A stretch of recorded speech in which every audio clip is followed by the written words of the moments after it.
Duan mana e ODM Kanyero en ni jotend ODM koro dwaro ni jatend piny machon Uhuru Kenyatta owe donjore kod duond bura mar ODM ka ODM tudo Uhuru Kenyatta kod achiedh nade masani okwako duond burano. E kinde no bende gisiemo kweth motendo kod Senator Edwin Sifuna ni oyier gimoro achiel e kinde yiengruok ka Uhuru Kenyatta kata mako chung motegno e ODM. Mano sigana mabende wadhi kelo ni bang' kinde machok. Gisani ni migawo mar somo koro oyango ni nitiere jopuonjre mabandia maheo $1,000,000 ma sirkal osebedo ka chiwo negi omenda mag somo kayiem nono kata obedo ni nondgi ok yudre e lai mar NEMIS. Koyango lipot mar kwan jopuonjre skunde ma pachoka, jatend migawo mar somo Julius Ogamba olero ni jopuonj madongo 34, directors mag somo e sub counties kod apisas marango rang'iny mar somo e gwenge maromo 28 idhi kawnegi okang' mar chik ewi wach makamano. Simfros Okinda negi ler mathoth.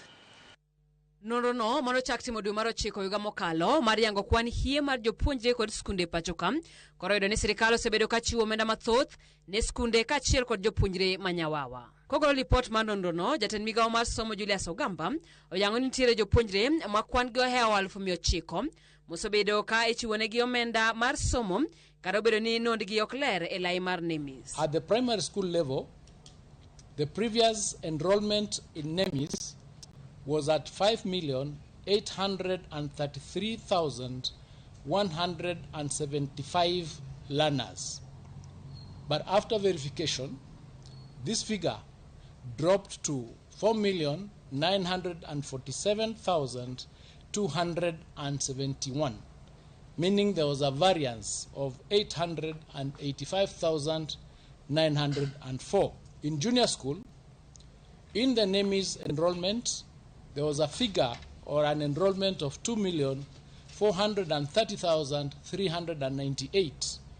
But after verification, this figure rose to 2,973,648, meaning there was a variance of 543,250. Ogamba olero ni tire skunde moko mosebedo ka nyiedho sirkal kata obedo ni lweny nomiyo lorgi kod mamoko bende mosebedo ka tiyo kata obedo ni gin kod kwan matin mar jopuonjre ma ok opuodhi e tayo skul.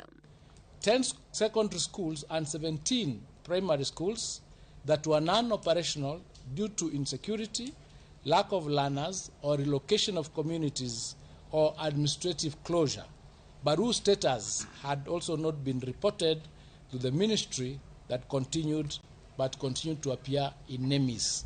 There were 102 junior schools and 84 primary schools that were below the stipulated minimum enrollment threshold. Jatend migawo no mawacho ni sirkal okungo silings $912 tok ne chungo listi mar kwan jopuonjre. Bende olero ni gisechulo listi mar jopuonj 34 ma skunde gi tudo kod mibadhi ni duol mar TSC mondo okawnegi okang' mar chik.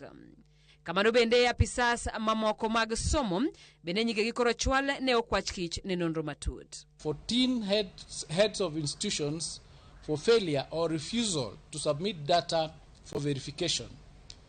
Number 2, 20 heads of institutions for submitting inflated student enrollment data.